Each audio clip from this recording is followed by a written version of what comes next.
পবিত্র ঈদুল আজহা ঘিরে দেশের কোথাও কোনো জঙ্গি হামলার আশঙ্কা নেই। তবে জাতীয় ঈদগাহ সহ দেশের সব বড় ঈদ জামায়াতের নিচ্ছিদ্র নিরাপত্তায় সার্বক্ষণিক কাজ করছে আইনশৃঙ্খলা রক্ষাকারী বাহিনী।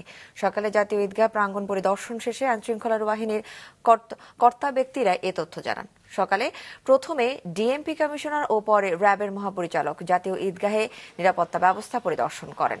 পরে সাংবাদিকদের তারা জানান ৫ স্তরে নিরাপত্তা থাকবে জাতীয় ঈদগাহে। এর বাইরে সারা দেশের সব বড় ঈদ জামায়াতের নিরাপত্তা ব্যবস্থাও জোরদার থাকবে। জাতীয় ঈদগাহে সকাল 7:30টায় রাষ্ট্রপতি, মন্ত্রিসভার সদস্য, বিচারপতি ও কূটনীতিকরা ঈদের নামাজ আদায় করবেন। এই ঈদগাহে জায় নামাজ ছাড়া কোনো কিছুই বহন করে আনা যাবে না।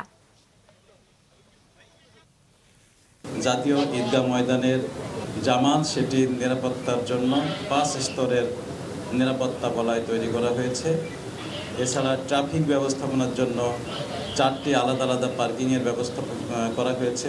এই ঈদকে কেন্দ্র করে কোনো নাশকতার কোনো সুনির্দিষ্ট কোনো তথ্য আমাদের কাছে নেই, বাট স্টিল আমরা এই ধরনের আশঙ্কাকে উড়িয়ে দেই না।